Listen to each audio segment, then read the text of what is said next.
Hi guys, it's Amazing Purple Girl and I'm back with Your House. This is part 6, which is the beginning of chapter 5, which is the final chapter. Hopefully I sound a bit better than I did when I made the last power wash video. Just getting over this cold now, so yeah, I know there's a lot of talking, so hopefully it won't ruin it too much. But we'll go on. Living room. Debbie lies asleep on the couch. The young woman has conked out after a busy morning. She is lying on her back. In her hand she clutches the mysterious framed photo of Erica C, smiling alongside her inseparable cats. It's the last piece of the pharaonic puzzle that is in itself the mansion. The matryoshka of enigmas that Debbie is getting closer and closer to solving. Her right leg twitches spasmodically just as the cuckoo clock in the dining room strikes 5:30. Okay, so we need to move that to 5:30.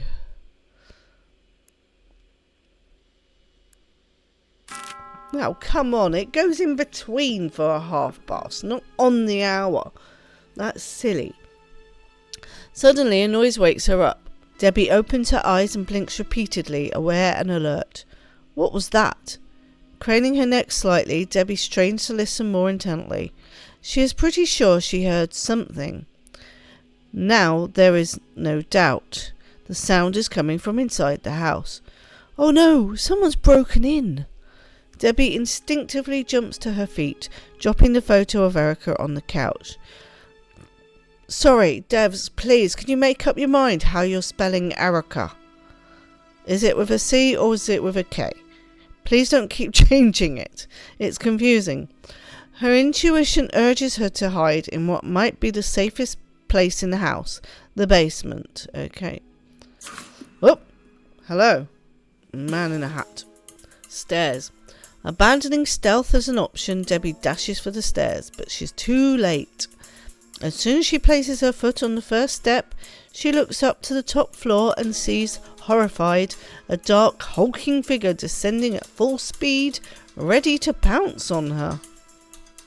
He's coming to get me! Run, damn it, run! Screams a voice inside her head. Debbie quickly turns back around and returns to the living room. Can I click on this? No. Living room. I wasn't that quick. Living room. Debbie leaps over the couch and lands on the floor, crouching there for a second.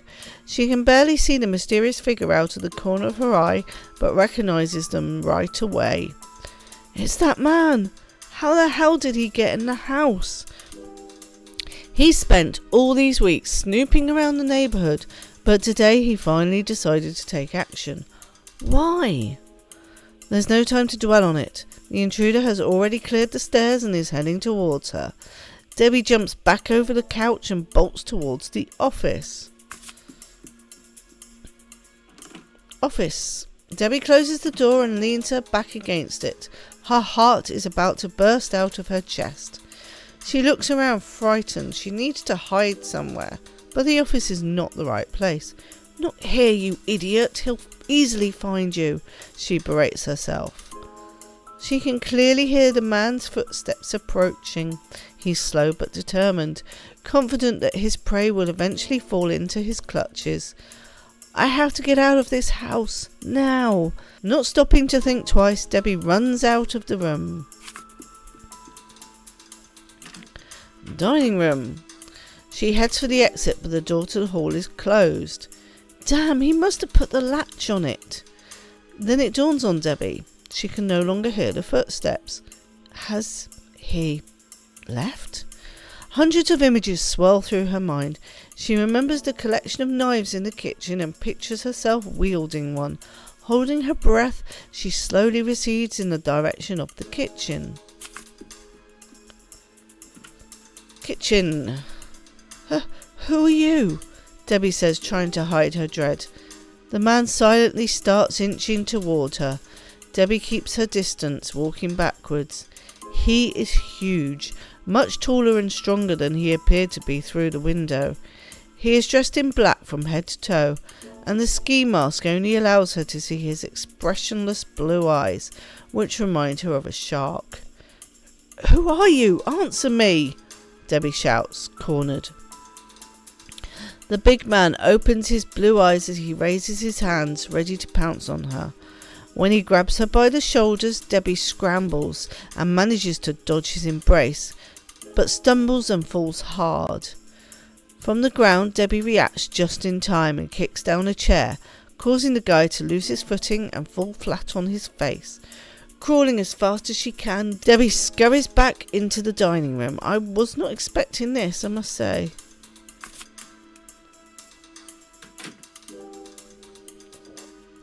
Debbie immediately gets up and runs to the hall door, which is still locked. Cursing inwardly, she sees her pursuer returning to the living room. Debbie flees toward the door to the stairs, but no matter how hard she tries, the knob won't turn. It's locked too. She is trapped. The masked giant blocks the way to the office and the bookcase. "Did you send me the key?" Debbie defiantly snaps at him. The man still doesn't respond. There is a certain satisfaction in his gaze, as if he's enjoying himself. "Are you the madman who designed this whole game? Tell me." Debbie tries to put distance between herself and the thug, keeping her back against the wall, never taking her eyes off him. "What do you want from me?" she desperately screams. Suddenly her eyes focus on the floor lamp, the only one switched on, and on its electrical cord. Debbie quickly crouches down and pulls the cable with all her might. The room has gone dark. Debbie extends her right hand to feel for the chest of drawers that help her get her bearings. She has managed to disorient the intruder, who remains still for a few moments. Both of them must now use their hearing to find their way. Suddenly a small noise reveals where the man is standing. Debbie quickly opens a drawer and looks for something to throw at him. Damn it, I failed. Got it. Oh, shoot. Oh, come on.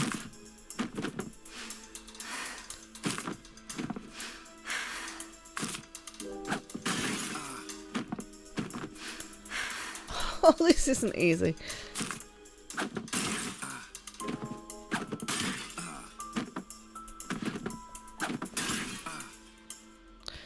This isn't working. Even though she's hit her target a few times, the intruder is still there. She can hear his breathing in the dark as he gets closer and closer, tracking her down. Debbie needs to use the tactical advantage of having lived in the house and knowing the layout of the furniture. Taking 3 precise steps, she returns to the living room and hides behind the sofa. She remains crouched there silently, waiting for the man to approach so she can trip him up. She must concentrate on the guy's steps, and when he's close enough, stretch her legs out. Oh no, okay.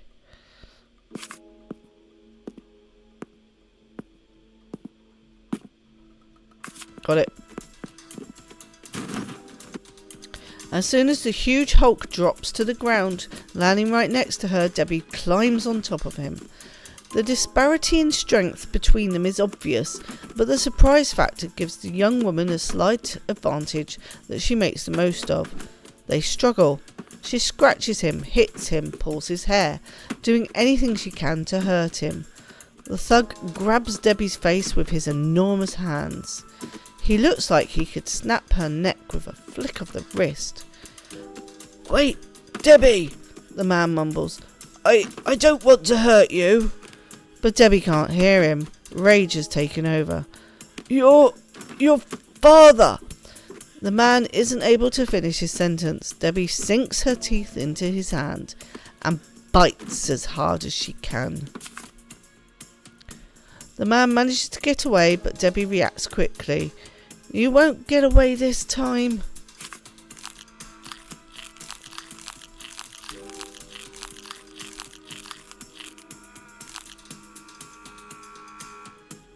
I don't understand.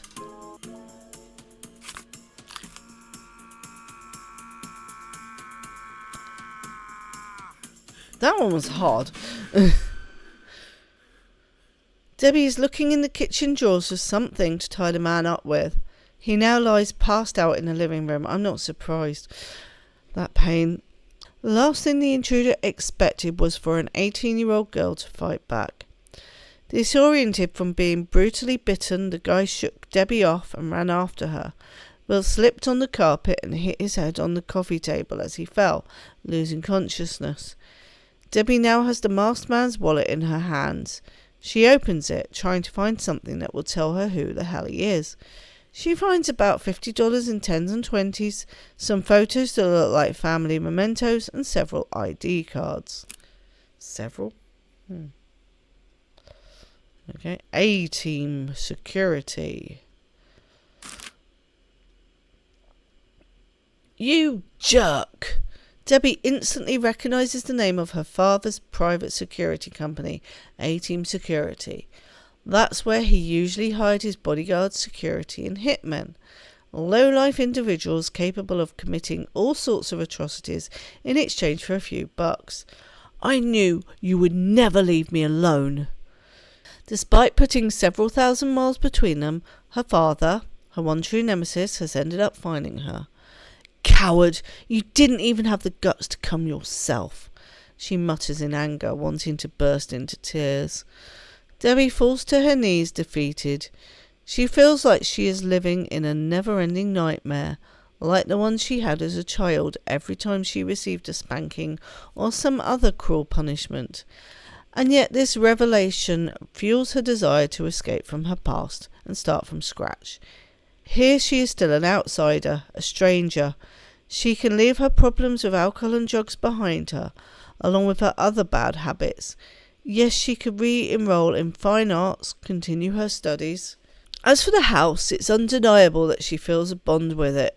She would love to continue living here. But would she be able to afford it? There are very ambitious plans for someone who's broke, and her auntie's money is running out.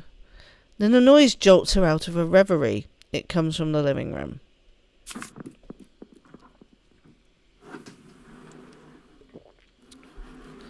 Debbie briskly walks across the dining room and into the living room.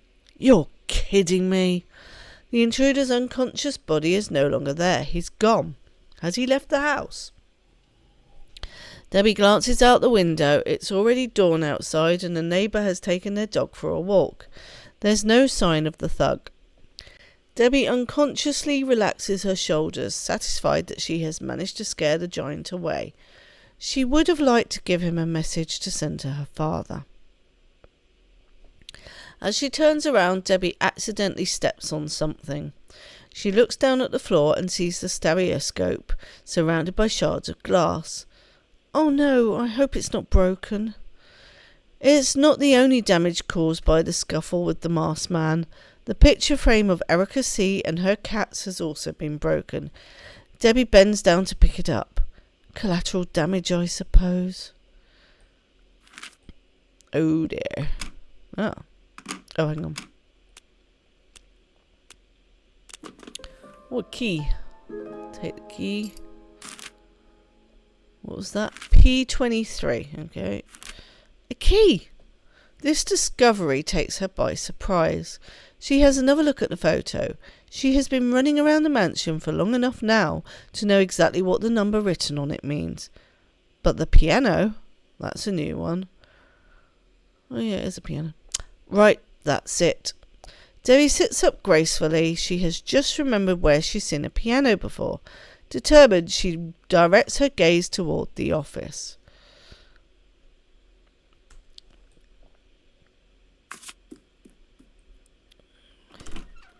Debbie leaves the living room. Standing under the doorframe, she scans the office. There you are.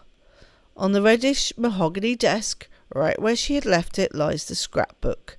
The blessed scrapbook. Debbie grabs the book and tucks it under her arm, prepared to walk through the wooden door at the back, the one that leads to the piano room. So we have the book. Debbie closes the office room door behind her and enters the room. It's certainly not the most spacious room in the house, but it is still large and feels cosy. The walls are decorated with concert posters and jazz album covers. Charlie Parker, Lou Donaldson, Ben Webster, Milt Jackson, Don Cherry, Joe Pass. Some names ring a bell, others she's not familiar with. Same. What a lineup, she says as she smiles inwardly. Okay. Ah, look. Symbols. Okay.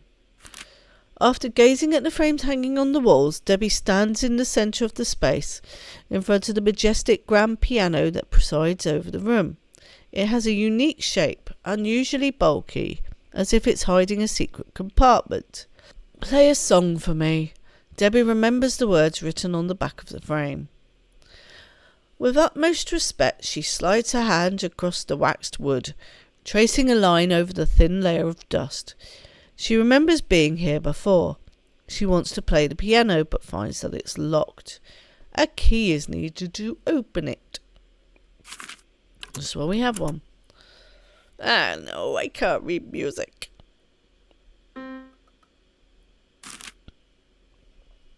Debbie tries the key that was hidden behind the picture frame, and sure enough, the piano lid opens with a metallic click.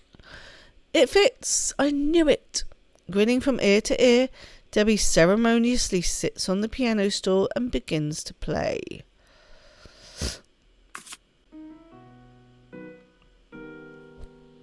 Time stands still as she plays. Perhaps only a few minutes pass by, or maybe several hours. Either way, it's enough for Debbie to forget everything. Her father, the mansion, her ill-fated 18th birthday, Hicksville College, and her pig of a boyfriend. After this brief mental pause, ecstatic, Debbie stops playing and becomes emotional in the silence. She exhales a deep sigh and opens her eyes, ready to continue exploring the room with renewed curiosity. A shelf full of records catches her eye. Debbie pulls out a few and examines them. This one looks familiar. Just below the shelf there is a record player with built-in speakers. It has several compartments and a phrase made up of letters framed in diamonds. They look like buttons. Two-tone.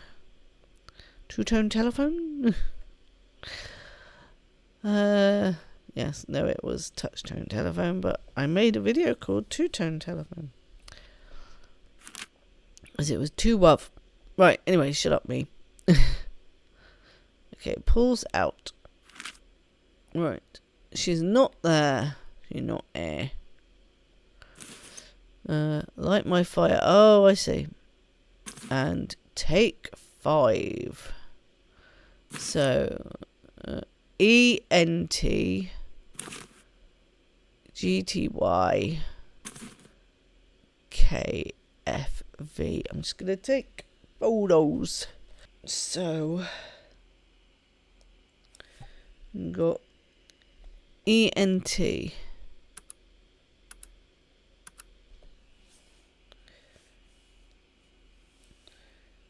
GTY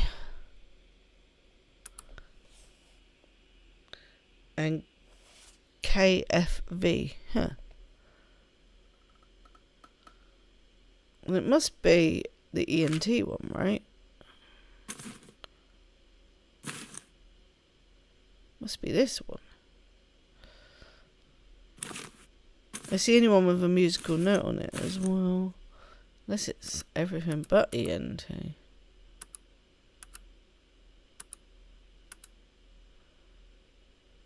No. Ew. I know she's not there. These are real songs. Oh, hang on. Play. That's interesting. Up, down, up. And it's got grey, yellow, blue, green, red. Oh, it is Tally Hall. What the heck?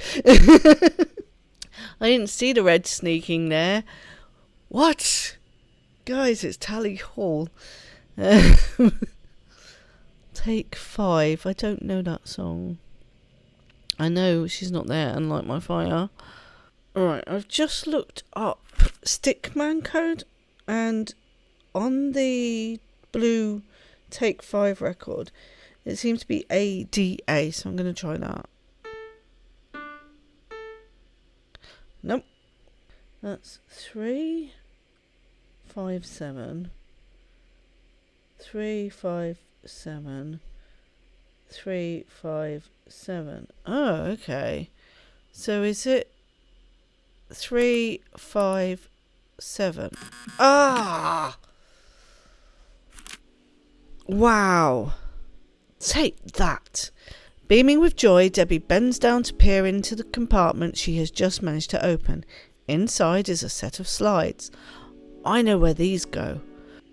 With no time to spare, Debbie grabs the slides and returns to the place she left the stereoscope, confident that it still works. Okay, grab the slides. Well, we threw it at the intruder, didn't we?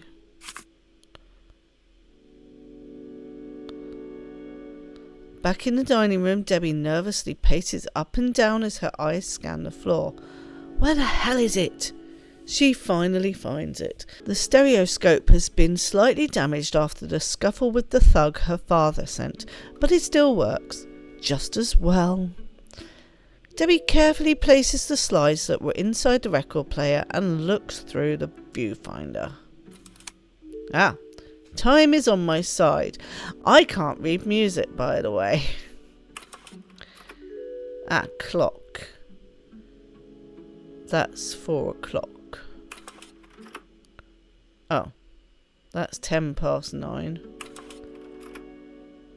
Oh, that's 6:20. Piano. Your name. Debbie.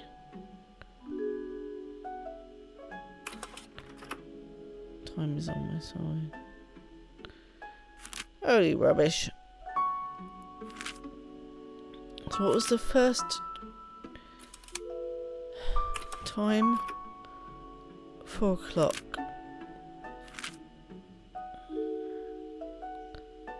Oh, I can't move the clock.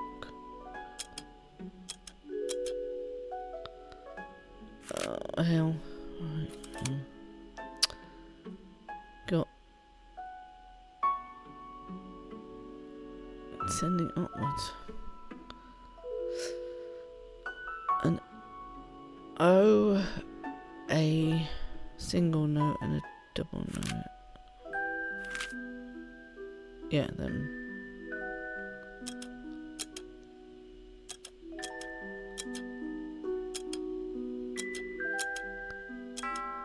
Yep. Oh, wow. Oh, okay. Okay. Right. Score. Debbie stares at the clock for a few seconds, mesmerised. The numbers have turned into letters. This is crazy, but what am I supposed to? She mutters to herself as she scratches her hair, completely dishevelled.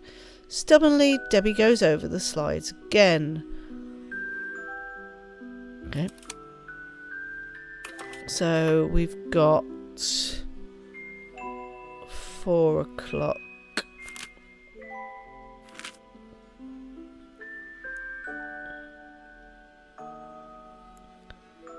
4 o'clock.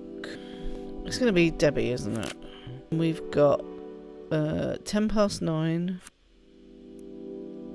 9:10. Deb.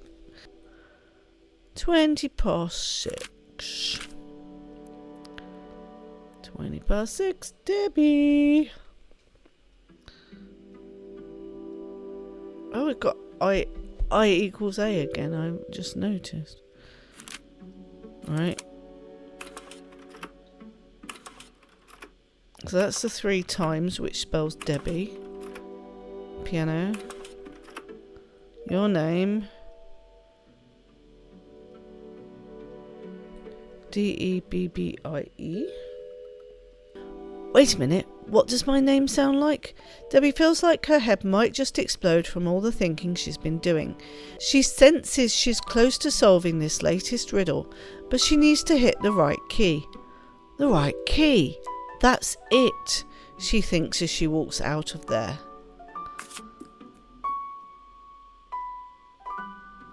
Debbie leaves the living room and goes back to the room with the piano and album covers. Those musicians in full swing can still be seen on the walls, sweating under spotlights, clutching their instruments, clarinets, vibraphones, trumpets, drums, double basses. The piano sits in the corner of the room, the real one, waiting for someone to bring it to life by playing a tune. Right. Okay. So I could try. It does say your name, so I could try Debbie, but we haven't got an I.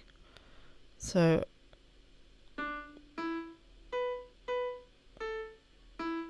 There we go. It's A instead of I. Okay, flipping heck. Debbie prances around the grand piano. The jazz musicians on the walls seem to celebrate her triumph. Yes, yes, yes, yes! Am I or am I not the best? As she plays her name, the lights on the piano have begun to flicker, and immediately a small hatch on the side of the instrument has sprung open. Debbie walks over and looks inside, where she finds a strange metal button. She is about to press it, but restrains herself. She feels as though she is about to desecrate a sacred place, like the sarcophagus of a pharaoh in the bowels of an Egyptian pyramid. What if at the end of this labyrinth there is nothing but a curse, and she ends up dead, like those tomb raiders or archaeologists who died under strange circumstances? No risk, no reward, she says to herself, before pressing the button with a trembling finger. And then the piano starts to play itself. It sounds like pre-recorded melodies. It's a mechanical piano, Debbie concludes, somewhat disappointed by the finding. The player piano's mechanism seems to be hidden in the soundboard, which seemed much larger than usual.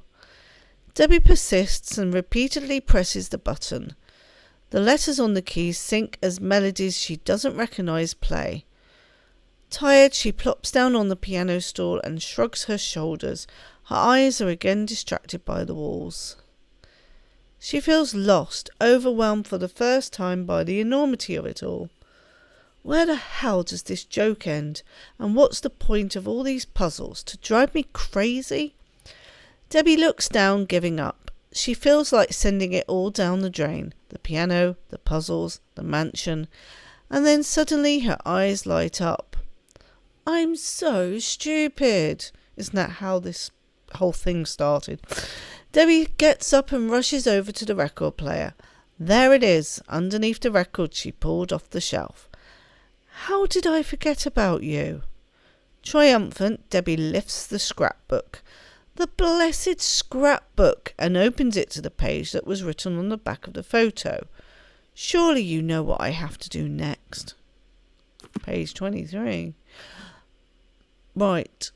Okay, I am going to leave it there because I think you can hear it in my voice. I think someone once told me it's highly unlikely that there is music reading puzzles in games these days. They used to be, but I think it's less common now.